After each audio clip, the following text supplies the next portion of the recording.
శ్రీ మహావిష్ణువు నాభి కమలం నుంచి చతుర్ముఖ బ్రహ్మ జన్మించాడు. బ్రహ్మదేవుడు సృష్టి కార్య నిర్వహణ భారాన్ని స్వీకరించాడు.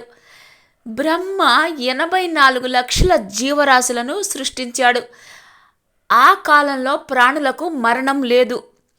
ఎందుకంటే సృష్టించడానికైతే బ్రహ్మ జన్మించాడు, కానీ మరణ కార్యభారాన్ని స్వీకరించటానికి ఎవరూ జన్మించలేదు. ఈ కార్యాన్ని స్వీకరించటానికి దేవగణాలలో ఎవరు సంసిద్ధంగా లేరు. అందువలన పుట్టుకే కానీ చావు లేదు. బ్రహ్మ ప్రాణికోటిని సృష్టిస్తూనే ఉన్నాడు. భూదేవి ఎందరినైనా భరిస్తుందే కానీ ఒక్క పాపిని కూడా భరించలేదు. మరణం లేని కారణంగా అసురుల దురాగతాలకు అంతు లేకుండా పోయింది. ఇక భరించలేని భూదేవి బ్రహ్మ దగ్గరకు వచ్చి, విధాత, ఈ భూభారాన్ని సహించలేను, కొంతకాలం ఈ సృష్టి కార్యాన్ని ఆపు చెయ్యి అని కోరింది.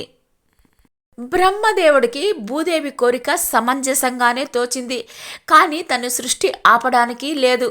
భూభారం ఎలా తగ్గించాలో ఆయనకి తోచలేదు. తన అసమర్థతకు తన మీద తనకే విపరీతమైన కోపం వచ్చింది. ఆ కోపాల జ్వాల సర్వలోకాలను చుట్టి బాధిస్తూ ఉంది. పరమశివుడు బ్రహ్మదేవుడి దగ్గరికి వచ్చి శాంతించమని కోరాడు. బ్రహ్మదేవుడు అతి కష్టం మీద తన క్రోధాన్ని ఉపశమించాడు. అప్పుడు ఆ క్రోధం నుంచి ఎర్రటి శరీర కాంతితోటి ఒక స్త్రీ జన్మించింది. బ్రహ్మదేవుడు ఆ స్త్రీని చూసి, నీ పేరు మృత్యువు, నీవు ప్రాణకోటిని సంహరించే కార్యాన్ని స్వీకరించు అని ఆజ్ఞాపించాడు.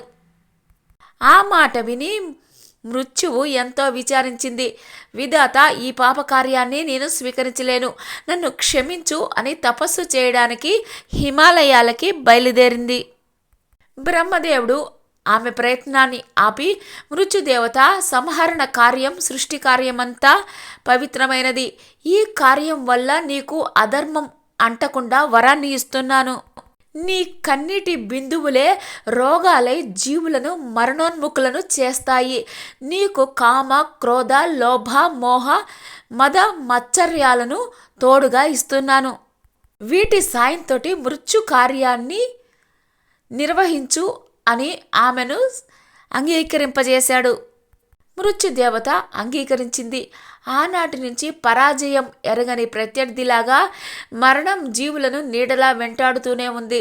సృష్టి సమతుల్యానికి విధాతకు సహకరిస్తూ తన కర్తవ్యాన్ని తాను నిర్వహిస్తూనే ఉంది.